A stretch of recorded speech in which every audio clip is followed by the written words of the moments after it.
It's a movement. We're talking about unity. We're talking about unity.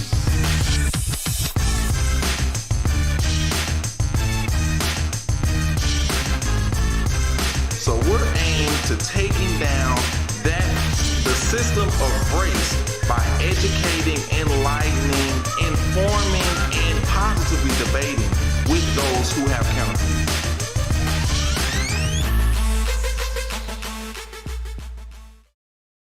Good morning. It's October 20th, 2020. Actually, look at it. It's 10/10/2020. Here at the Edge Radio Network, I am Richard Jennings, your 6'5" host with my 5'5" twin brother, and we're here today to talk about unity. Come on. We're twins, and I'm sure you can tell. Yep. You know, you can see the light when the identity. You got a 6'5", 5'5". That foot, I don't know what happened with that foot thing. So, but that happened, right? All right, so we're here to give you another edition of course, Talk About Unity, sponsored by the Erase Race American Unity Movement. Come on. And I haven't talked to you about Erase Race in a while, so I want to make sure you're on track with where we're headed. You know, we got a lot of things happening. We've got these forums for discussion, which we think are so vital to really understanding why we need unity and how we get there. So we've been working on some forums. So we'll have some of those, and people can go to our Facebook page and see some of those coming up. We got some pretty intriguing things happening there. One of the other things we've got coming up is we got some book club discussions. The book that we're going to start with starting next week, next Wednesday, so stand by for this, is Isabel Wilkerson's Cast, The Origins of Our Discontent. Great book. Go check it out. Cast by Isabel Wilkerson. You're going to be enlightened. You're going to be amazed. It's not only got some really good history, but she really puts it into a new perspective. She gives you a new paradigm to understand this thing that we call race, which she puts in the caste system. You've probably heard about that from what happens in India. People know about the caste. But it's very down to earth. It's a great read, and she makes some very good points. We're going to be discussing it on our Facebook page or Zoom meeting. We'll have the format, but we're going to do that weekly, and we're going to do it probably for the next 10 weeks. So throughout the year, every week for an hour, hour and a half, we're going to sit and talk about that. We're going to make some people smart. Some people are going to be enlightened. Then we can begin taking some action. So that's some stuff that's going to happen. You know what? I think there'll be some people ticked off first. Sometimes people have to realize where they are, and when they realize where they are, they get mad before they get better. Yeah. Right? Because I don't want to own it. How many people don't want to own their stuff? Well, but it's going to be so objective where people can bring whatever baggage they got. That's good. They're going to bring their baggage. And then in the discussion, because, you know, that's the other thing that we're doing at Erase Race. We've got these rules for dialogue, which is so important because everybody can't come in there with just emotion and like, I'm mad at the world. I'm mad because something happened to my cousin Bebe a long time ago. And I'm mad now. And I'm going to come out. So that ain't happening. So it's going to be a good time because we're going to come in there and everybody's going to bring their intellect, their intelligence, regardless of what level it is. And we're going to come to some solutions together as we look at this stuff. And I think it's going to be really good. So that's coming up on Erase Race. Man, Carlen, my thing is we just have to just be straight up, honest, put it out there, be vulnerable, own it. And I just have to say this. And first, I want to honor you. I want to thank you for allowing me on this journey with you. And have you ever heard somebody say, whether it's an infomercial selling a product or a service, or a preacher that says this before his message, and politicians will say this, oh, this will change your life. I'm telling you, Erase Race, I'm saying it's a calling, it's a ministry, it's a movement. It will change your life. Yeah. You know, I've known you all my life, but this is changing my life. Right. It really is. And it's changing mine. I mean, and that's the thing. And so I think what we're learning in the experience is because everybody had their view about, especially racial issues. Everybody had their view coming in. And that's been the problem. Yep. Because everybody brings their baggage rather than us coming and saying, let me see, what's your baggage? What's my baggage? Let's put our bags together and let's sort through them. Let's get out the good stuff and leave the bad stuff. Yeah. And that's what this experience has really been about. The movement's really been about. You can bring your baggage, you can leave your baggage, but at the end of the day, we're sorting through all that stuff and saying, we got to create some good stuff together. Yeah. So that's what's happening. It didn't matter where you come from. Yeah. My genealogy is mostly on my dad's side, Choctaw Cherokee, and then mom is Irish, Polish, and Czech. And But we were raised in a diverse community at Waller High School and all that, and so I love those days. But you know what? I still have blind spots. I'm sure we're always going to have blind spots to a certain degree until we touch it and get through it and talk through it, and then once you're not blind anymore, own that too. But or you could be like Stevie Wonder. If you're blind, it doesn't hinder your life. You just adapt. Come on, wait a minute. To blindness. Do you know there's a conspiracy running around right now that say that Stevie Wonder is not blind? Oh, no, seriously. Come on now. That's enough. No, we had enough. Come on. No, conspiracies are just going off the deep end no, now. listen. Really? There was this talk show he was on, and they were singing. There was a bunch of people singing together like "We Are the World," right? But I don't think it was "We Are the." Maybe it was. And the microphone is falling. And he reaches over and catches it before it falls. There's a video out there. I think that was just a one-off. Somebody said, "Stevie, catch the mic," and then he caught it. Well, but even then, I tell you what. See, that's what people don't realize. Talk about blind. When you have a deficiency, such as blindness, you adapt in other senses. And it could be that guy. Stevie heard the wind of the microphone, and he reached. Well, I mean, I don't know about that, but adaptation is amazing. Yeah, I know. Okay, so all right, and let me just wait. One more thing though. We haven't any race. We got a funding campaign coming. Yes. Check it out. We call it our $1 million campaign, because check this out. We're going for 1 million people, $1 each. 1 million people, $1 each. That's it. How easy is that? Yeah, I mean, it's going to be tough to do, I'm sure, but $1. No, I'm saying to give $1 is easy. You want what? Yeah. $1, Vince. $1, Vanderbilt. $1. That's always $1. And you know, we're not whining about anything else, because I really think, you know, some of these things we do. You look at the money that people are investing. Like, I mean, I think about the presidential election happening. Right. I'm like, these people spend millions. I mean, when I say millions, 50, 70, 80, 90, $100 million on a campaign.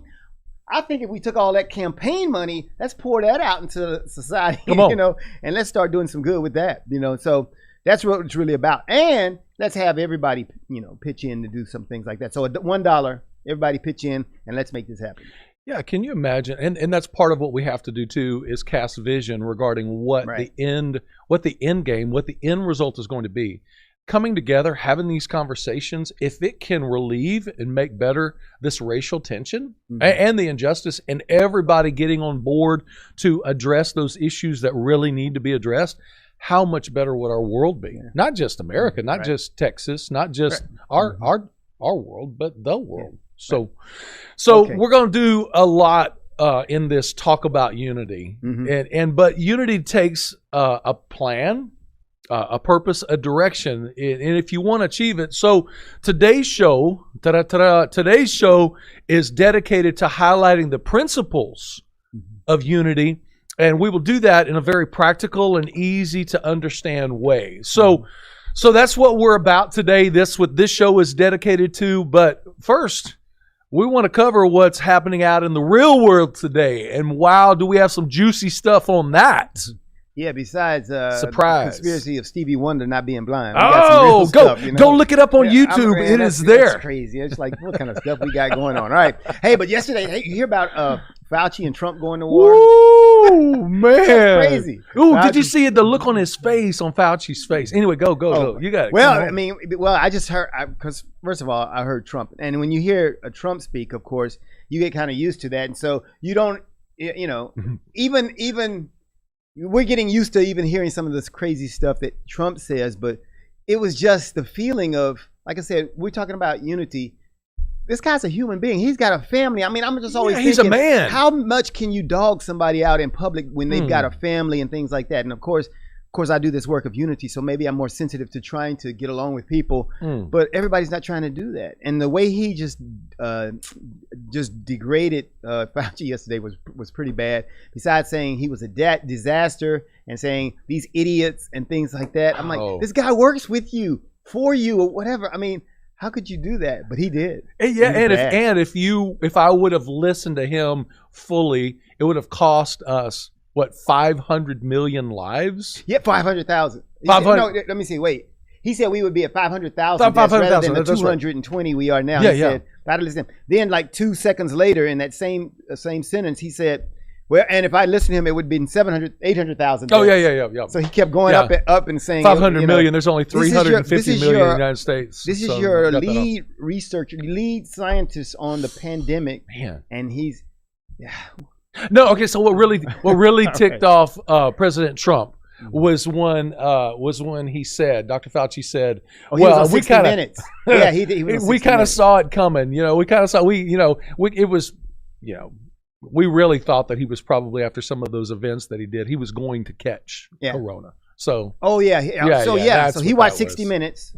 So evidently the president watched 60 Minutes. He watches everything. And so he does. Yeah. He's got people evidently feeding him a lot of stuff because he watched 60 Minutes. And on there, Fauci said that he knew that it was going to happen to the president, or he expected it was going to happen because the president was so careless about masks and things like that. So the president is the king of name calling, but when you call him a name, oh wow. The claws, he's like Wolverine. The claws come out. I don't think Fauci called him a name though. He just said careless. No, he's careless. No, if you call that. Yeah. Wow. He wasn't. So I got another one for you. What was that? Okay, so this thing with 50 Cent getting upset. Oh yeah, money, man, dollars. He's going for Trump, and he's like. I can't use the word. I'm a pastor, so I can't use the words that he was saying. Oh yeah, he was. Well, he was blasting. He was gangster on him. He was gangster. He says, "What? In my tax bracket, the taxes are going to be like 65% of your income." Yeah. The picture of him, that of this lead article was he was putting down his star on the Hollywood Walk of Fame. Who 50 was? Yeah. And so they show that picture, and then they show his beautiful.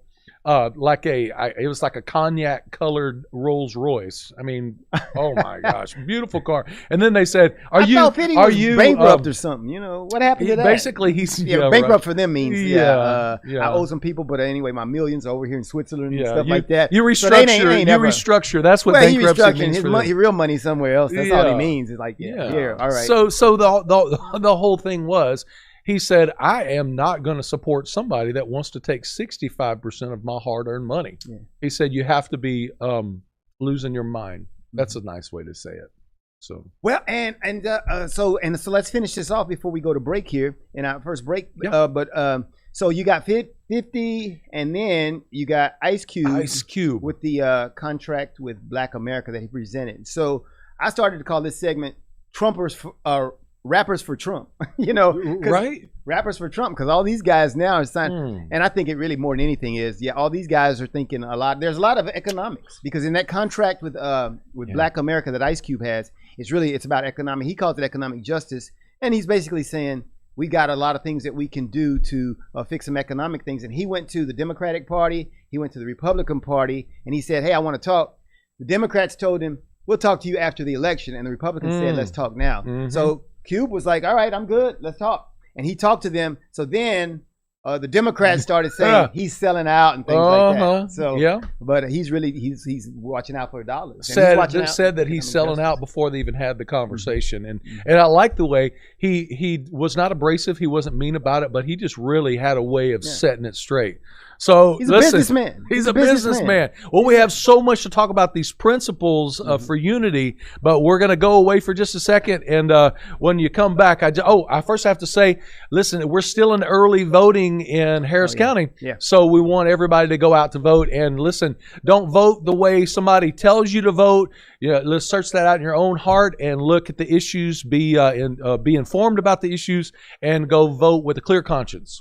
Amen. Okay. So we'll be right back. Cool.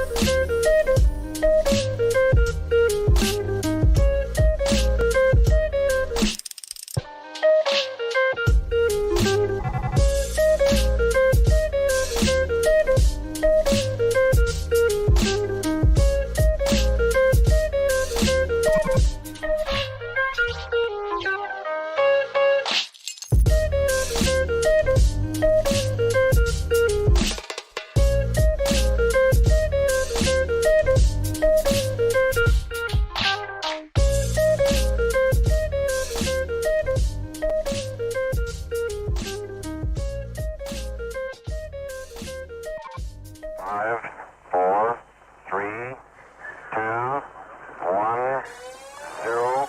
Ignition. Liftoff.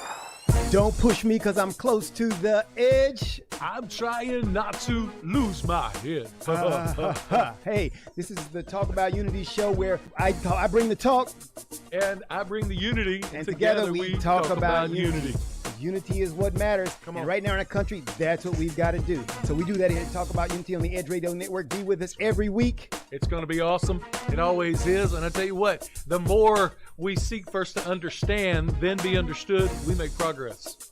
And we like to do that. And that's why everybody's on the brink. We love what we do at Edge Radio because everybody's on the edge. We bring them back from the edge and we bring the unity. So we're just glad to Edge Radio Network every Tuesday morning, 10 a.m. Talk About Unity because here at Edge Radio Network, truth still matters.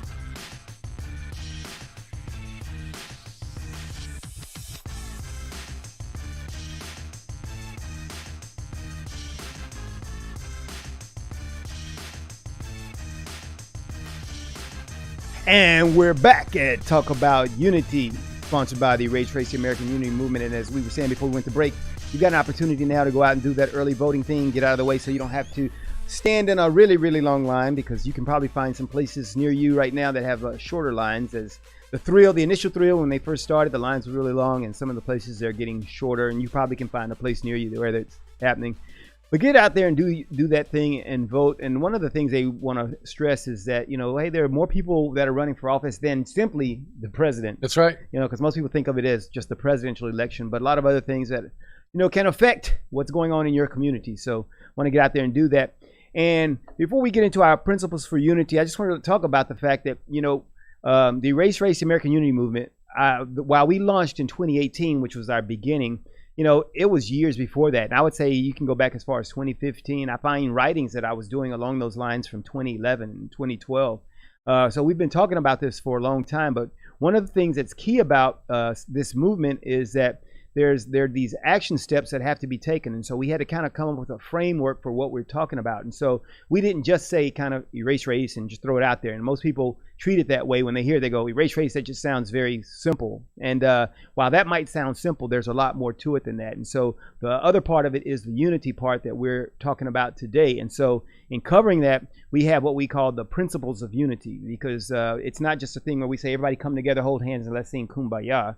There's this thing that's got to happen so that people understand these principles. And so we've got the principles of unity, along with some of the other things. You heard me talk earlier about rules for dialogue. We talked about, and that we're not covering that in the show at all today, whatever, but that's something that we often cover with Erase Race. Well, matter of fact, tomorrow on our Facebook Live, we'll be talking about rules for dialogue. We have this role-playing segment where people see what we mean about how to communicate with each other, because that's one of our big faults in our country. We don't know how to effectively communicate with each other. And so that leads to some bad conversations, kind of like Fauci and Trump. Some of the things like that happen because we just haven't learned to dialogue effectively. And so those are some of the things. But so, Richard, go ahead and tell them. Let's get down to our principles for unity and give it to them, and then we'll start talking about four things. And I want to grind this in. I want to get to the point, and I do this with our people all the time. Let's lock it in so you don't forget it. Because these principles will actually cause you, when you're focused on this whole erase race movement and mindset, lifestyle. It's a lifestyle. I think when we have these four elements, that it will make it so much easier to move forward. So we're going to do this. So they'll be good for outside of here too. Yeah. So check out first, right? Carol Burnett used to do this when she was saying bye-bye to her aunt. First one is listen. Listen, Linda. Linda, listen. So listen is number one. It's a guy, little bitty Hispanic guy was telling his mama not get mad at him because grandma gave him some food. Go look at it. Go look up Listen, Linda. It's a little bitty guy. Okay. Okay, listen, Linda. Listen, Linda. The next one is learn. Learn. Yeah, learn. Okay. Learn, grasshopper. Learn. Listen, learn. Who's grasshopper? Oh, I know Kung Fu. Yeah, Kung Fu. Okay, Yeah. I got Learn. I bet you don't know that one, Vince. That's old school. Grasshopper. Yeah, You that's don't- like 35 years ago. Yeah. Listen, learn. Next one, love. So we're not going far. Listen, learn, love, and last one, live. Yeah. Go ahead and get it out. Get it out of your mind. Let it flow out of your heart and get it into your hands, your feet, your mouth, your eyes, your ears. So I'm gonna say it one more time. Listen, learn, love, and live. Outstanding. It's All gonna right. make a big deal. Go. Good. Really stuff. Okay, so let's cover each one of these. And Vince is over there. Vince is our producer here. He does all the good stuff over there. One day we're gonna have Vince on the show. We're gonna have Vince on. Yeah, we we're gonna have bring to. Vince on the show and have him say some stuff. All right. So, but all right, let's get to these principles of unity. These are our principles by which we will bring about this thing that we want called unity. Listen, we've got to stop long enough to start hearing what other people are saying. All right. And sometimes we spend so much time trying to get out what we have to say that we don't take time to open our ears and begin listening. And so that's what we got to do, because so many reasons, and people have all kinds of reasons why they're not listening, but we got to understand that people simply are not listening. And as I was telling you before, in our rules for dialogue, we have this thing where before you even enter into a discussion, like we've got these 6 steps. The first 5 are about how we can make sure that we are hearing the other person. That's the good. first 5. And so before you ever get to the conversation you're trying to have about the subject matter, you've got to do this big work of hearing what the other people are saying. So many conversations, probably like the one from Fauci and Trump. You're not even hearing what the other people are saying. You're just spending so much time getting out your stuff that you're not engaging the ears. Your mouth is moving and your ears are not engaged. It's like those things are mutually exclusive. And it's like I do this and this is not working. This has actually happened in my relationship with my beautiful wife, the Queen of Spring, Amy. And the Queen of Spring. I'm gonna she remember is that. the Queen of Spring. Amy, the Queen of Spring. So she, I like that. in our early days, we argued a lot more than we do now. You figure some stuff out along the way. But in the early days, she caught me. She cold busted me. She said, "You're not listening to anything I'm saying. You're just thinking about what you're about to say." And I go, no, I heard everything you said. And then she busted me. She said, "Well, what did I just say?" No. I'm so sorry. You can't.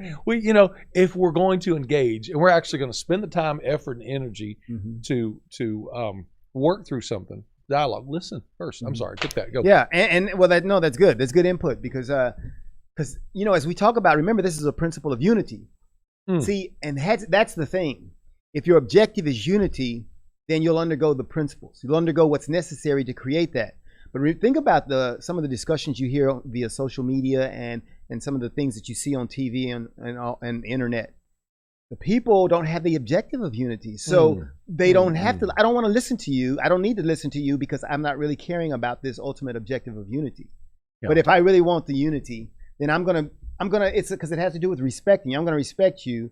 I'm gonna honor you in listening to what you have to say, because my objective is to take what you have to say, my ideas as well, let's mix them together and let's come up with something that we can agree upon so that we can walk together. And that's what unity is about. On this listen thing, it really hit me when I was thinking about what we were doing today and going through this. Listen is so important. In high school, remember, you young whippersnappers won't understand what I'm saying. We used to actually have driver's ed in school. We had driver's ed in school. We took the class, and then we started doing the driver's thing, like during the summer or after school. And my driver's ed teacher was Coach Miller. It's Coach Miller. And so I'm in the seat. I'm in the driver's seat. Coach Miller, he might be watching. Hey, Coach. Yeah, hey, Coach. Right. So I'm in the driver's seat. He's in the passenger seat, and there's 3 people in the back seat because they're observing me drive. And so I'm thinking, I'm actually behind the wheel of this car. And Coach is sitting next to me. Coach is going to be so impressed with how I'm driving. And my friends are in the back seat. My peers are actually experiencing how great of a driver I am. And so I'm all absorbed in that moment. And Coach said, all right, Jennings, take a right at the next stop sign. Get to the next stop sign. I take a left. And I'm going down the road, and people giggle a little bit. I'm thinking, well, they just giggling because I'm such a good driver. And get to the next stop sign, and he says, Jennings, take a left. I take a right. And then he says, Jennings, will you? And they're laughing even louder now. So he goes, Jennings, stop. Just stop right now. I'm like, uh-oh, I did something wrong. He says, Jennings, is there someplace you want to go? I go, no. He says, well, I said take a left, you took a right. I said take a right, you took a left. You know, you have to listen to what I'm saying. And the point is I'm trying to make about that is it's ingrained in me, and it was very embarrassing. But how many times are we engaged? We think we're engaged, but we're self-absorbed or absorbed in the surroundings, and we think we're going somewhere, but we're actually going in the opposite direction than where we should have been going had we been listening. So anyway, that was a powerful learning lesson to me, but we really need to pay attention so we can actually make progress. And listening is a hard one for us. And I think when it enters the public spectrum, because even in personal relationships, when it's just two of you there, that's tough. But it's even much more tough when you bring it out into a public audience, and you've got a huge audience. So yeah. All right, so that's our listen. Let's go to our second one. Our second principle of unity is learning, and if this is a big one for me because I didn't realize the benefits that were accrued to me. Some people would call that privilege. Benefits accrued to me because my parents were educators.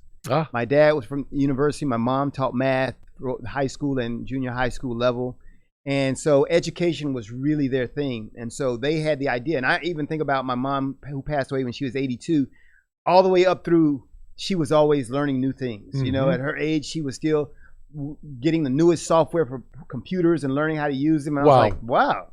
You know, I thought most people got this bedrock of knowledge and said, I'm going to ride it out to the rest of my life. You know, she was learning forever. She was always learning. And so I've seen so many examples of that continual learning, and I think that's so beneficial. And so when it comes to this thing about unity, that's important because if you're listening to people, and one of the things I heard Jordan B. Peterson, if you ever listen to Jordan, have you ever listened to Jordan Peterson? No. Oh my goodness, you got to listen to Jordan B. Peterson. He's a clinical psychologist, and he's really deep.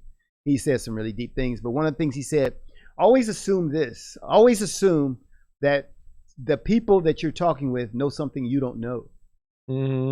He said, always assume that. Yeah. And I think one of the things we do, because we don't listen and we don't, and we're not listening for knowledge, we're not trying to learn. We're just like, I've got so much to say. They need to hear me, whatever. I need to espouse what I know and all this stuff. But there's something to be learned from that listening that we're doing. And there's just something there's such benefit in just always thinking about what can I learn out of this interaction that I'm having. You know? We need to check our heart for arrogance because we think, oh, well, when they quit blabbering and slow down, then I'll be able to enlighten them about how amazing I am with this, my eloquent wisdom. Right. And so we can't do that. So it's just so important. Yeah. So, you know, and the thing is, especially where we are right now in our country, we've got this division along population groups. Yep. Some would say blacks, whites. This racial tension that's happening, and I think it's the same principle. I think we've spent so much time segregated that we don't think that the other group has anything to offer us. We don't think that we can grow together. We don't think that we can learn together. Yeah. And there's so much I think that we could learn. If we ever became the United States of America, if we ever really integrated, we'd find out there's so much that we missed out on learning from each other.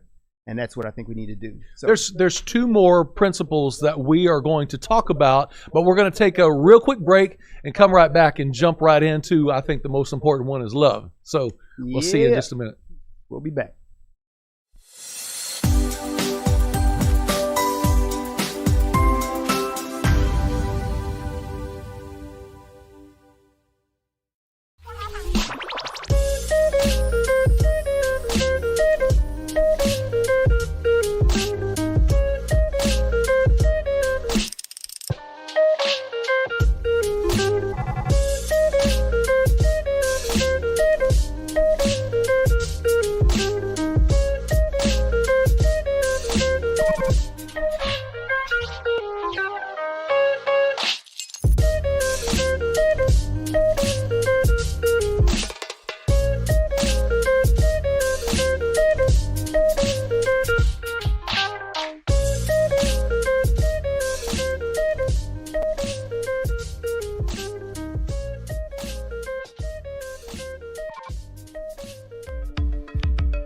Are you a small business owner concerned about the downturn in the economy? Top business leaders like Mattress Mac and Warren Buffett will tell you that now is the time to promote your business more than ever. People need your services. Your business needs an edge. Learn about special advertising packages for small businesses right here on Edge Radio. Find out more, give us a call at 281-744-0446. That's 281-744-0446. Edge, because truth still matters.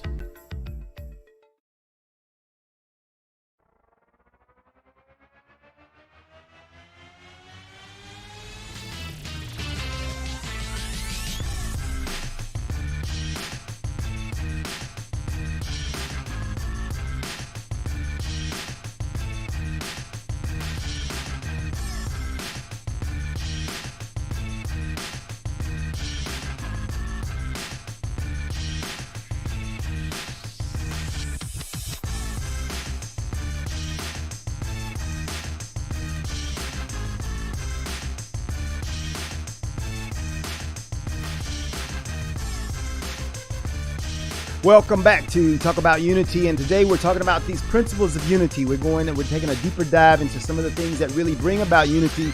We're not just going to talk about it, because one day we're going to have to walk about it, and so that's what we're doing. We're talking about these principles of unity today. We finished with one before we went to the commercial segment, where we were talking about learn and how there's love, there's listen, there's learn, and so that's where we are. We're on the second one. Listen and learn. All right. We're getting to love. We're gonna come to love in a second here, but I wanted to finish off something about this learn one, because I was talking about how I grew up in an educator's home, both my parents being educators, and how vital learn was into our whole family environment.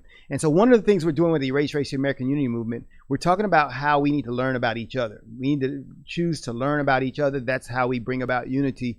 And we have this crazy idea. One of the things we're about creating a social media app where you can really engage at a family level and learn about each other. Because of COVID, because we were actually, before COVID happened, as we were doing some of the planning for this in 2018, we talked about how we could get families to begin engaging. And we were going to have events. We were going to have restaurants and businesses join in with us on this so that they could get families to begin engaging across cultures and demographics. So that was going to be how we were going to do it. And so, of course, because of COVID and because we've been restricted on doing some things, we've got a new idea about how to do that. And we're talking about a family social media app that allows families to scroll through, and you can find, it gives these breakdowns of the type of families that you've got out there. I've got 2 kids and they're teenager. I've got 4 kids. They're out of the house now. My wife and I are at home. We're retired. We're doing this, whatever. You can go across, you can look and research through the profiles, find a family and say, all right, let's begin dialogue family-wise. Tell me about your family. Tell me, and that way we get some family connections. And that's an ability to really learn about others, because we haven't done that very well. Because think about it, in our communities, and a lot of times now in our communities, we don't even know our next door neighbors, Right. And so definitely that's more split when you start talking about we don't know those people down the street who are not like us, We don't venture that way. So we need to be intentional about this. And that's one of the tenets that we have in our Erase Race movement. We talk about how this is going to have to be an intentional action, because if we leave it to ourselves, it's against our human nature. Doesn't mean it's something that you don't do because you're black or you don't do it because you're white or whatever, all these things that people talk about. It's because it's our human nature to simply, go with the known, go with what we know already, and not venture out into the unknown. That's kind of intimidating. And so that's one of the things we're doing in the learn thing. So before you go to love, I just wanted to bring that up about that's a good learn initiative that we've got in the Erase Race. And when we do learn and then we know, then we should hold ourselves accountable for that and go against the flow, do something totally different. Yesterday, this happened yesterday. I had to go into our favorite grocery store. Walmart? Well, no, actually. Walmart's my favorite. Okay, well, HEB. I love HEB. Oh, you're HEB. It's a grocery store, not big box store. They compete because Walmart's got Yeah. groceries. My wife loves HEB, and we have in the house HEB and Walmart wars. But anyway, go ahead. No, it's okay. So when I go into HEB, I'm over there on the far left side of the store because I had to pick up a prescription. You know, I'm getting old and I get prescriptions, right? So I'm getting ready to go in there to get my prescription, and there was this little old lady standing there on the side of the deal, and it's like the secondary exit, and it was all piled up over in the primary exit. So people were peeling out to the other side to leave the store. Well, there was a lady that was going through, just minding her own business, having a great day, and the little old lady said, "Ma'am, would you mind? Can I see your receipt? I need to check bags because everybody's peeling out over there." And just explaining, she says, "Well," and the lady got so offended. She said, "Well, I didn't see you check that lady's bag, and I bet you didn't check that lady's bag." And I just walked by and I just kind of shook my head, and not in an angry way, but just like, I can't believe we're getting spun up so fast over little things. So fast forward, I get my prescription, I'm walking out the door, and there's the little lady standing there, and she's in a much more sheepish kind of She's posture. scared somebody's going to jump her. She's scared. Yeah. And so when I walk past her, I already have my receipt in my hand. I got my bag. And she says, "Sir, do you mind if I check your bag?" I go, "Absolutely not. Thank you. You're doing a great job today." And so I handed her that and I said, "Hey, and God bless you. And, I hope you have a great day," and walk past. And I'm like, let's lead by example. Yeah. Even if they don't ask for your You should have had receipt. on an Erase Race T-shirt. I So, should have. American Unity. Listen, We gotta yes, get you a shirt. yes. Yeah. And just wear it all the time. Unity. Just wear it all the time. And, lead by example. If people ask for things or not, but yet they're in a position where they might or usually do, then lead by example and just show, hey, this is okay. This needs to be a cultural norm. Some norms that we encourage are not bad. And that's one of those things that, come on, people just trying to do their job. If that was my grandma, I wouldn't want anybody to yell at them. So you ready? Let's move into principle number 3. The principle number 3 sounds so easy. Principle number 3, But LOVE. I got the rhyme happening. Not easy. It's not easy. Not with even the for LOVE. me. All right, let's get out of this. Let's go. All right, go. Love. It's love. People write songs, poetry, greeting cards. Oh man, love's the market. They talk about it. Yeah, Tina Turner. Come on, my mom is the white chocolate. She reminds me so much of Tina Turner. What's love got to do? Got to do everything. The Beatles. Love. All you need is love. Bum, ba, ba, ba, bum. Money can't buy love. Money can't buy love. Yeah, what is love? Love. Love is everything. Love is the key. Love is the key. And listen, we need to talk about what it takes for us to show love in a racially sensitive, angry world. The building is on fire. It is on fire. And so, just so we get a picture, the America's building is on fire. Love is a bucket of water. Come on. Love is the fire hose. Yes. Love is, and so, but most people aren't running for the fire hose. Most people are running and grabbing the bucket of gasoline. Yep. And we should be running and grabbing a bucket of water. And so there's a lot we've got to do to understand what is required. And so, when we talked about listening and learning, if you get to those things, I think then that gives us a support for the ability that we need in order to love. Because that's the thing. A lot of us, I think, are incapable in our current situation because we're not even doing those things necessary to grab the fire hose or the bucket of water. We're doing things that are just, like I said, making that fire more intense, and so there's a lot that we've got to do, and and it starts with us deciding that we're going to hear other people and care about them. That compassion, and that's so missing. Like the act that you did yesterday, because you witnessed the nasty, you said, "I'm not going to be that way. I'm going to be different. I'm going to be something. I'm going to show her something different." And that's what we've got to choose to do, because most people are responding and they're reacting to what's happening to them, and so. You hit me, they've an eye for an eye, tooth for a tooth. You hit me, I hit you back, and that's where it keeps going. Somebody's got to stop that. Love is not a fluffy feeling. Love is an action. It's an action. It's Love is a something- verb. Something that we do. Mhm. And, I think it's so important to embrace that. C.S. Lewis, in a book called Mere Christianity, if you've ever wanted to read a book that will stick to your bones, this is a great book, very practical. So he says this, if you don't, and it works in every relationship, if you don't love, act like you do, and you soon will. Think about that. Yeah. If you don't love, act like you do, and you soon will. We need to be more intentional about loving people. Cool. So important. We got one more principle to go, and so we're going to take a break. After we come back from the break, the last one is if you do all those other things, if you listen, if you learn, and if you love, then you'll be able to do this last one that we're going to take when we come right back. So join us right after the break. That's good.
Welcome back. Our last principle that we're going to talk about today. Remember, let me talk about the first three real quick. The first one is listen, learn, love. And the last one, principle, very important, is to live. Come on, Carlen, let's talk about this. This is so important. Yeah, live is important because when you think about live, and I like the fact that live kind of is a word that comes in. It's got all these other, I should say, derivative words from it, like life, like alive. All these have that concept of what it means to really live. And I think if you don't do those other things that we were talking about, I mean, because if you really, life doesn't start for you until you begin to care about others, you know? And so all those other things that we were talking about had this concept of both, listening to others, learning from others, loving others. And if you don't have this other concept, it's going to be hard for you to live, because that really is the essence of life. It's our interacting with other people in a way that, and I think that interaction with other people is what gives us that life. It gives us that vitality. Because think about it. I think when they put people in prison in solitary confinement and they're cut off from other people, you can look at stories. You can hear stories about how cruel that is and what that does to those people. Yeah. And it's I never saw the movie, but I remember the movie where Tom Hanks got stranded on the island, Castaway. Castaway. Oh man, and I remember seeing clips of that and the things that he tried to do to keep himself alive. His volleyball friend Wilson. Yeah, his volleyball friend, whatever. Why? Because we were built for that. Yes. We were built for that engagement, and that's what life is. And we think we've come to take it that life is in the abundance of things that we possess. It's in the collection. I was thinking about Dak Prescott as I watched the Cowboys getting drunk last night. That was heartbreaking for Texas and people in Texas. Heartbreaking. But Dak Prescott, and they were talking about how he passed up on the contract they wanted to give him a 4-year contract. He wanted a 5-year contract, you know, and the hundreds of millions of dollars he would have made. And I was just thinking to myself, you know, these people who make all that money, and you hear so many stories, and I'm not talking specifically about Dak Prescott, but you hear about these millionaires who commit suicide. Oh my goodness. I said, that is the ultimate in understanding that it really isn't in the stuff. Life is not in the stuff. That's right. And your life can be just as miserable with billions of dollars as with no dollars. I mean, right. And so we got to understand that's not it. Life comes from the way that we begin connecting with each other, and that's what we need to do. Life.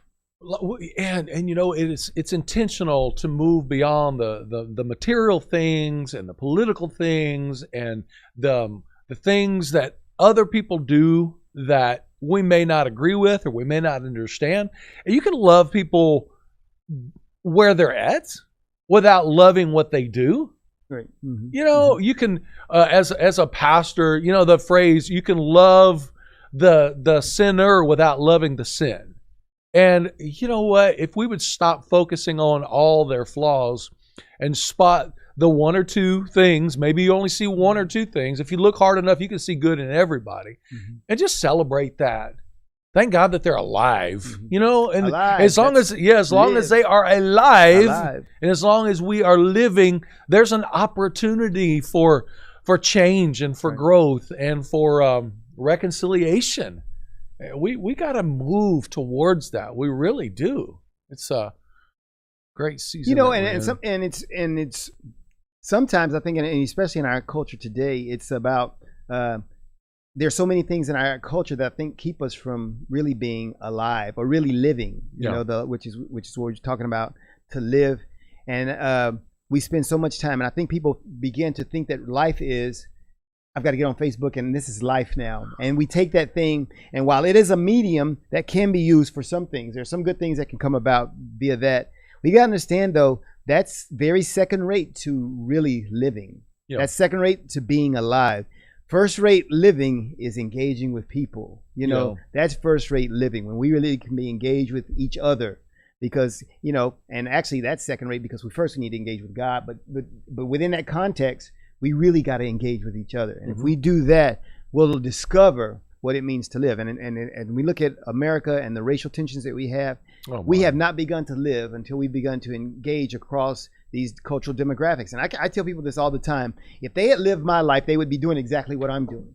You know, you would be doing, because you understand. I mean, because of all of the different cultures of people around the world that I've engaged with, there's no way that I could ever go back to saying, I'm a black person or living in my black world or whatever.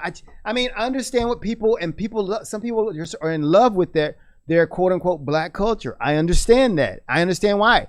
I grew up in Prairie View, and people knows in Prairie View, that's a black city. It was Blacktown, USA, whatever. And we got all the black history, watching Prairie View's band. I mean, these were what people would call black experiences. And those things are still cool. I still look forward to seeing their band perform. And I like the things that happen in Prairie View. However, that is so small to the world that's out there. And there's a whole lot bigger world. And my experiences are just as exciting when I went and dealt with my Iraqi friends in Baghdad, Iraq.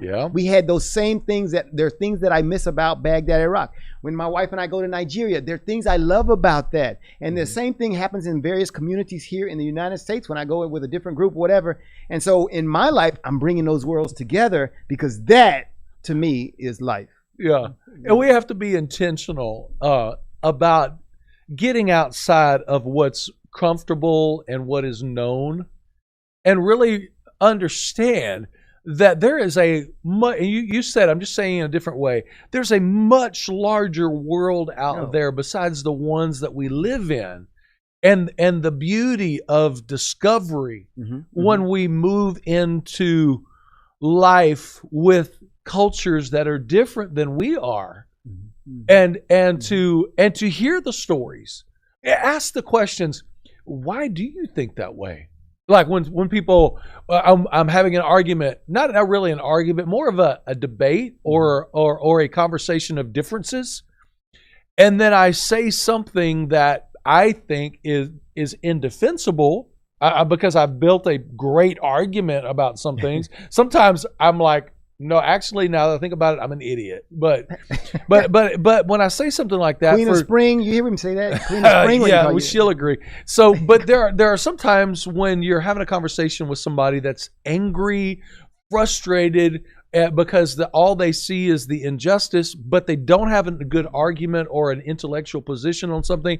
The first word out of their mouth towards me is, "Well, you're a racist." But then my response is, honestly, I want to grow and I want to know, how is that? All I did was said something about this one political issue or cultural issue or policing issue or world issue, and all of a sudden now I'm a racist. I really want to know. And somebody that I've invested in a relationship with, now all of a sudden they're on the defensive and they have to defend. They have to defend that. And if they're honest and they don't have an argument, they just didn't. That's like, I'm losing the argument, so let me say it. You're a racist. And then all of a sudden I move from having this discussion into defending, oh, well, I have black friends and then I've done this and I've done. No. Stop being so defensive. If you're trying to defend why you're not, come on. Just lay that down and say, no, explain to me why you say that I am, but say that in a way, not in an angry way, but give them an opportunity to articulate why they say you are. You may find out that, oh, guess what? I am. And I need to repent and I need to get better. I had a blind spot that I didn't even know I had, and then move forward with that. So, and I've got a great thing that we're going to do with because we're going to stop all the labeling and things such as racism. I mean, I've got this graphic that I'm putting together, and it'll be a video presentation, but it shows that we've all got issues somewhere along the spectrum. So if you take this and let's say if you had I don't use such words, but if you had racists on this side and non-racists on this side, the reality is every single American, every single person has these biases, and it would be a dot somewhere on that line. But in addition to that dot on that line, you've got all these other things. And so your life is comprised of a whole lot of things that you quote unquote are. You feel this way about this thing, and it's somewhere along that spectrum. For every human being, you're probably dotted along that spectrum in a whole lot of places. And so here's what the idea of race does. Race says you're fixed in this one little box right here. You're fixed in this box, and that's where you belong. And so when somebody says, Richard, you're a racist, they take that one dot, stick it there, and you stay right there, and you don't move. And that's not only does it not make sense, it's not true. All right? And so none of us are that one dot. We're all in our lives somewhere along the spectrum, and multiple places along the spectrum, and it changes. We go forward and backward in our lives as we grow, whatever. So what's the point of labels? They're useless. That's right. Listen, learn, love, and live with people, and you'll find out who they are, and you can call them by name and not racist. The discovery of when we live and experience and move into relationship, it becomes, in the beginning you're intentional, but then it becomes second nature after a while, and things that happen in your life that you discover turn into beautiful moments, and they actually become a part of your psyche, a part of your memories. I was getting the COVID test a few months back, and the lady poked my brain with the popsicle stick, and as she hit my nose back there, she touched my shoulder, and she just massaged my shoulder a little bit. She says, "Hang on, baby," the way she said it, very southern, sweet, Louisiana flair. She says, "Hang on, baby, it's gonna be all right." And it just reminded me of the beautiful cultural relationships that I have. I thought, man, I love my life. She's so tender with this big 6'5" guy. I love my life. 6'5" guy. Yeah. Okay. But we need to live, and we need to discover, and there's so much out there that's beautiful. And so, well, you know what? We need to talk a lot more about this, but it's right. It's we'll get to it. We'll get to it in the coming weeks. We're going to continue the dialogue. Hey, but I want to, before we go out, I want to tell you all to be on alert. Go out to our Eddie Race Races on Facebook, and I'm going to put information out there that talks about our book club. Remember, we're going to start with Isabel Wilkerson's cast, The Origins of Our Discontents. A great read. I mean, if you really want to get smart about this whole thing in our country about race and where we're headed, then you'll need to read that book, and everybody will be cool.